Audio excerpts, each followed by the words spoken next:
ನಮಸ್ಕಾರ ವೀಕ್ಷಕರೇ, ಇವತ್ತಿನ ವಿಡಿಯೋಕ್ಕೆ ಸ್ವಾಗತ. ಒಂದು ಭರ್ಜರಿ ಗುಡ್ ನ್ಯೂಸ್ ಇಲ್ಲಿದೆ. ಸಾವಿರಾರು ಪಿಂಚಣಿದಾರರು ಕಾಯ್ತಾ ಇದ್ರು. ದೊಡ್ಡ ಸುದ್ದಿಯನ್ನು ಇಲ್ಲಿ ಸರ್ಕಾರ ಹೊರಡಿಸಿದೆ. ಪಿಂಚಣಿ ಹೆಚ್ಚಳ, ಹೊಸ ಸೌಲಭ್ಯ ಹಾಗೂ ಹಿರಿಯ ನಾಗರಿಕರಿಗೆ ಲಭಿಸುವ ಮಹತ್ವದ ಲಾಭದ ಬಗ್ಗೆ ಸಂಪೂರ್ಣ ಮಾಹಿತಿ ಈ ಒಂದು ವಿಡಿಯೋದಲ್ಲಿದೆ. ನೀವೇನಾದ್ರೂ ಈ ಒಂದು ವಿಡಿಯೋನ ಕೊನೆವರೆಗೂ ನೋಡಿದ್ರೆ ಮಾತ್ರ ನಿಮ್ಗೆ ಅರ್ಥವಾಗುವಂತದ್ದು. ಹಾಗೆ ನೀವು ಪಿಂಚಣಿದಾರರಾಗಿದ್ರೆ ಅಥವಾ ನಿಮ್ಮ ಮನೆಯಲ್ಲೂ ಕೂಡ ಪಿಂಚಣಿದಾರರಿದ್ರೆ ಅವ್ರಿಗೂ ಕೂಡ ಈ ಒಂದು ವಿಡಿಯೋನ ಶೇರ್ ಮಾಡಿ ಹಾಗೂ ನೀವು ಕೂಡ ಕೊನೆಯವರೆಗೂ ನೋಡಿ. ಇಲ್ಲಿ ಪಿಂಚಣಿಯ ಮಹತ್ವ ಏನಂದ್ರೆ, ಇಲ್ಲಿ ಬಹಳಷ್ಟು ಹಿರಿಯರ ಈ ಒಂದು ಸೌಲಭ್ಯ ಸಿಗ್ತಾ ಇರುವಂತದ್ದು. ಕೆಲಸ ಮುಗಿಸಿ ಅಂದ್ರೆ ನಿವೃತ್ತಿ ಹೊಂದಿರ್ತಾರಲ್ಲ ಅಂತವ್ರಿಗೆ ಇಲ್ಲಿ ಸಿಗುವ ಮಾಸಿಕವಾಗಿ ಸಿಗುವ ಈ ಒಂದು ಪಿಂಚಣಿಯಾಗಿದೆ. ಇದು ಸರ್ಕಾರದಿಂದಲೇ ಹೊರಡಿಸಿರುವ ಭದ್ರತೆ ಆಗಿದೆ. ಇಲ್ಲಿ ಪಿಂಚಣಿ ಹಿರಿಯರಿಗೆ ಆರ್ಥಿಕ ಭದ್ರತೆಯನ್ನು ಕೂಡ ಹೊರಡಿಸಲಾಗಿದೆ. ಪ್ರಮುಖ ಪಾತ್ರವನ್ನು ವಹಿಸಲಾಗಿದೆ. ಇಲ್ಲಿ ಬಹಳಷ್ಟು ಅಂದ್ರೆ ಈಗ ಹಳೆಯ ಪದ್ಧತಿ ಯಾವ ತರ ಇತ್ತು ಹಾಗೆಯೇ ಈ ಒಂದು ಪಿಂಚಣಿಯನ್ನು ಹೆಚ್ಚಳ ಯಾವ ತರ ಮಾಡ್ತಾ ಇದ್ದಾರೆ ಅಂದ್ರೆ, ಇಲ್ಲಿ ಸರ್ಕಾರದಿಂದ ಈ ಒಂದು ವಿಡಿಯೋ ತುಂಬಾ ಅಂದ್ರೆ ತುಂಬಾನೇ ಇಂಪಾರ್ಟೆಂಟ್ ಆಗಿದೆ. ಪ್ರತಿಯೊಬ್ರು ಕೂಡ ಕೊನೆಯವರೆಗೂ ನೋಡಿ. ಇಲ್ಲಿ ಈಗ ಬಹಳಷ್ಟು ಜನರಿಗೆ ಅಂದ್ರೆ 1,000ದಿಂದ 1,500 ರೂಪಾಯಿವರೆಗೆ ಮಾತ್ರ ಪಿಂಚಣಿ ಸಿಗ್ತಾ ಇತ್ತು ಒಂದು ತಿಂಗಳಕ್ಕೆ. ಈ ಒಂದು ಹಣದಿಂದ ಕುಟುಂಬದ ಖರ್ಚು ಮತ್ತು ಔಷಧಿ ಮತ್ತು ಮಕ್ಕಳ ನೆರವು ಕೂಡ ಇಲ್ಲಿ ಸಿಗ್ತಾ ಇರಲಿಲ್ಲ. ಅದರಿಂದ ಇದಕ್ಕಾಗಿ ಹಲವಾರು ವರ್ಷಗಳಿಂದ ಪಿಂಚಣಿದಾರರು ಪಿಂಚಣಿ ಹೆಚ್ಚಳಕ್ಕೆ ಪಿಂಚಣಿ ಹೆಚ್ಚಳ ಮಾಡ್ರಿ ಅಂತ ಕೂಡ ಸರ್ಕಾರದಿಂದ ಮನವಿ ಮಾಡ್ಕೊಂತಾ ಇದ್ರು ಪಿಂಚಣಿದಾರರು. ಆದ್ರೆ ಇವಾಗ ಈ ಒಂದು ಒಳ್ಳೆ ಅವಕಾಶ ಸಿಕ್ಕಿದೆ.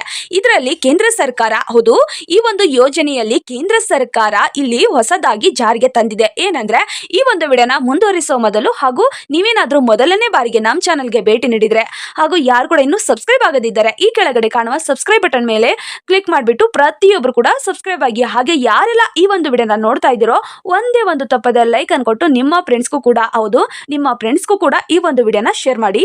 ಇಂದೀಗ ನೋಡೋದಾದ್ರೆ, ಇಲ್ಲಿ ಕೇಂದ್ರ ಸರ್ಕಾರದಿಂದ EPFO ಪಿಂಚಣಿದಾರರಿಗೆ ಒಂದು ದೊಡ್ಡ ನಿರ್ಧಾರ ತೆಗೆದುಕೊಳ್ಳಲಾಗಿದೆ. ಅಂದ್ರೆ ಇಲ್ಲಿ ಕನಿಷ್ಠ ಪಿಂಚಣಿ ಎಷ್ಟಿತ್ತು ಹಾಗೆ ಇದರಿಂದ ಎಷ್ಟು ಪಿಂಚಣಿಯನ್ನು ಹೆಚ್ಚಳ ಮಾಡಿದೆ ಸರ್ಕಾರದಿಂದ ಅಂದ್ರೆ, ಈ ಒಂದು ವಿಷಯ ಅಂದ್ರೂ ಭರ್ಜರಿ ನ್ಯೂಸ್ ಅಂತಲೇ ಹೇಳ್ಬೋದು.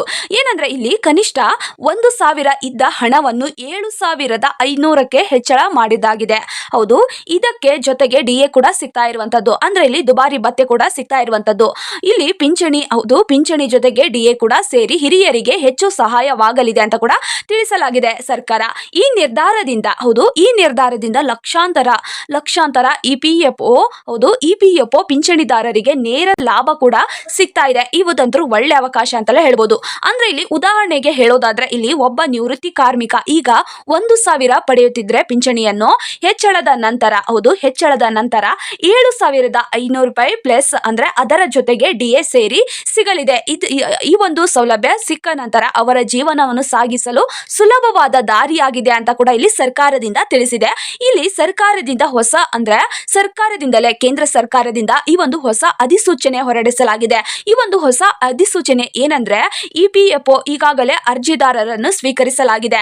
ಹೈಕೋರ್ಟ್ ಮತ್ತು ಸುಪ್ರೀಂ ಕೋರ್ಟ್ಗಳಿಗೆ ಆದೇಶದ ನಂತರ ಈ ಒಂದು ನಿರ್ಧಾರ ಅಂತಿಮಗೊಳ್ಳಲಿದೆ ಅಂತ ಕೂಡ ಇಲ್ಲಿ ತಿಳಿಸಲಾಗಿದೆ. ಅಂದ್ರೆ ಇಲ್ಲಿ ಹೈಕೋರ್ಟ್ ಮತ್ತು ಸುಪ್ರೀಂ ಕೋರ್ಟ್ ಅಲ್ಲಿ ಈಗ ಆದೇಶ ಹೊರಡಿಸಬೇಕಾಗಿದೆ. ಈ ಒಂದು ಆದೇಶವನ್ನು ಹೊರಡಿಸಿದ ನಂತರ ಅಂತಿಮವಾಗುವಲ್ಲಿ ನಿರ್ಧಾರವಾಗಿದೆ ಅಂತ ಕೂಡ ತಿಳಿಸಲಾಗಿದೆ.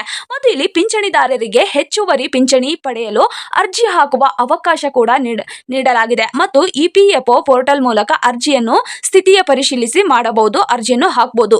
ಹೊಸ ವ್ಯವಸ್ಥೆ ಅಡಿ ಹಿರಿಯರಿಗೆ ಜೀವಿತ ಪ್ರಮಾಣ ಪತ್ರ ಮತ್ತು ಸಲ್ಲಿಸಲು ಬ್ಯಾಂಕ್ ಅಥವಾ ಆನ್ಲೈನ್ ಮೂಲಕ ಕೂಡ ಮಾರ್ಗ ಸಲ್ಲಿಸಲಾಗಿದೆ. ಈ ಒಂದು ಅವಕಾಶ ಕಲ್ಪಿಸಲಾಗಿದೆ.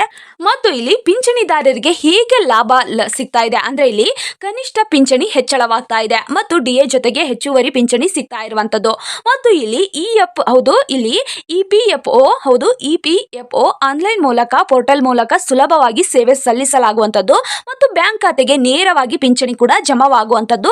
ತೆರಿಗೆ ರಿಯಾಯಿತಿ ಹೊಸ ಆದಾಯ ತೆರಿಗೆಗೆ ಮಸೂದೆ ಅಂದ್ರೆ ಇಲ್ಲಿ 2025ರ ಪ್ರಕಾರ ಪಿಂಚಣಿ ಹೆಚ್ಚಳಕ್ಕೆ ಪಿಂಚಣಿ ಹಣಕ್ಕೆ ಸಂಪೂರ್ಣ ತೆರಿಗೆ ರಾಯಭಾರಿಯಾಗಿದೆ ಅಂತ ಕೂಡ ಇಲ್ಲಿ ತಿಳಿಸಲಾಗಿದೆ ಸರ್ಕಾರದಿಂದ. ಈ ಒಂದು ಪಿಂಚಣಿದಾರರಿಂದ ಸರ್ಕಾರ ಈ ಒಂದು ನಿರ್ಧಾರವನ್ನು ಕೈಗೊಂಡಿದೆ. ಅಂದ್ರೆ ಇಲ್ಲಿ ಹಲವಾರು ನಿವೃತ್ತಿದಾರರು ಸಂತೋಷವಾಗಿರ್ಬೇಕು.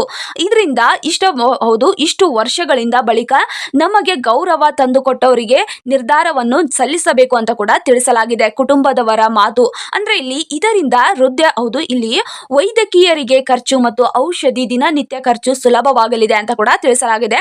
ಕುಟುಂಬದವರು ಕೂಡ ಈ ಒಂದು ಹೆಮ್ಮೆಯಾದ ಮಾತನ್ನು ಹೇಳಿದ್ದಾರೆ. ಸರ್ಕಾರದಿಂದ ನಮಗೆ ಸಹಾಯವಾಗುವಂತದ್ದು ಈ ಒಂದು ಪಿಂಚಣಿ ಹೆಚ್ಚಳದಿಂದ. ಎಷ್ಟೋ ದಿನದಿಂದ ನಾವು ಕೂಡ ಈ ಒಂದು ಪಿಂಚಣಿ ಹೆಚ್ಚಾಗಬೇಕು ಅಂತ ಕನಸು ಕಾಣ್ತಾ ಇದ್ವಿ. ಆದ್ರೆ ಇವಾಗ ಈ ಒಂದು ಪಿಂಚಣಿ ಹೆಚ್ಚ ಆಗ್ತಾ ಇದೆ.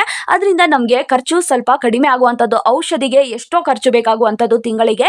ಈ ಒಂದು ಔಷಧಿ ಖರ್ಚು ಮತ್ತು ದಿನನಿತ್ಯ ಖರ್ಚು ಇದ್ದೇ ಇರ್ತವೆ. ನಮಗೆ ಸುಲಭವಾಗಿದೆ ಅಂತ ಕೂಡ ಇಲ್ಲಿ ತಿಳಿಸಲಾಗಿದೆ. ಇದಂತೂ ಒಳ್ಳೆ ಅವಕಾಶವಾಗಿದೆ ಮತ್ತು ಸಾಮಾಜಿಕ ತಜ್ಞರು ಅಂದ್ರೆ ಹಿರಿಯರ ಜೀವನ ಮಟ್ಟ ಸುಧಾರಿಸಲು ಇದು ಒಂದು ಮಹತ್ವದ ಹೆಜ್ಜೆ ಆಗಿದೆ ಅಂತ ಕೂಡ ತಿಳಿಸಲಾಗಿದೆ. ಇಲ್ಲಿ ಹೌದು, ಪ್ರತಿಯೊಬ್ಬರು ಕೂಡ ಈ ಒಂದು ವಿಡಿಯೋದಿಂದ ಯಾರ್ಯಾರಿಗೆಲ್ಲ ಉಪಯುಕ್ತವಾಗಿದೆ ಹಾಗೂ ಈ ಒಂದು ಪಿಂಚಣಿಗೆ ಅರ್ಜಿಯನ್ನು ಹಾಕೋರಿದ್ರೆ ಅರ್ಜಿಯನ್ನು ಹಾಕಿ ಮತ್ತು ಈ ಒಂದು ಪಿಂಚಣಿಯನ್ನು ಪಡೆಯಿರಿ. ಇಲ್ಲಿ 7,500 ರೂಪಾಯಿ ಪಿಂಚಣಿಯನ್ನು ಹೆಚ್ಚಳ ಮಾಡ್ತಾ ಇದೆ ಸರ್ಕಾರ. ಇವಾಗ ಈ ಒಂದು ಹಣವನ್ನು ಪ್ರತಿಯೊಬ್ಬರು ಕೂಡ ಪಡೆದುಕೊಳ್ಳಿ ಅಂತ ಕೂಡ ನಾನು ಹೇಳ್ತೇನೆ. ಮತ್ತು ಇಲ್ಲಿ ನೀವು ಮಾಡಬೇಕಾದ ಕೆಲಸ ಏನಂದ್ರೆ, ಹೌದು, ನೀವು ಮಾಡಬೇಕಾದ್ರೆ ಈ ಒಂದು ಪಿಂಚಣಿಯನ್ನು ನೀವು ಪಡೆಯಬೇಕಂದ್ರೆ ನೀವು ಮಾಡಬೇಕಾದ ಕೆಲಸ ಏನಂದ್ರೆ KYC ಯನ್ನು ಅಪ್ಡೇಟ್ ಮಾಡಿಸಿಕೊಳ್ಳಬೇಕು, ಜೀವಿತ ಪ್ರಮಾಣ ಪತ್ರವನ್ನು ಸಮಯಕ್ಕೆ ಸರಿಯಾಗಿ ಸಲ್ಲಿಸಬೇಕು ಮತ್ತು ಪಿಂಚಣಿ ಹಕ್ಕನ್ನು ಪಡೆಯಲು EPFO ಆನ್ಲೈನ್ ಪೋರ್ಟಲ್ ಗಳಿಗೆ ಪರಿಶೀಲಿಸಿ ಮಾಡಿಕೊಳ್ಳಬಹುದು. ಈ ಒಂದು ಸುಲಭವಾದ ದಾರಿಯಾಗಿದೆ. ಯಾರ್ಯಾರೆಲ್ಲ ಈ ಒಂದು ಯೋಜನೆಗೆ ಅರ್ಜಿ ಹಾಕೋರಿದ್ದೀರೋ ತಕ್ಷಣವೇ EPF ಗೆ ಹೋಗಿ ಅರ್ಜಿಯನ್ನು ಹಾಕಿ ಅಂತ ಕೂಡ ನಾವು ತಿಳಿಸ್ತೇವೆ. ಇಲ್ಲಿ ಇದು ಒಂದು ಸಾವಿರಾರು ಪಿಂಚಣಿದಾರರು ಕಾಯುತ್ತಿದ್ದ ಮಹತ್ವದ ನಿರ್ಧಾರ.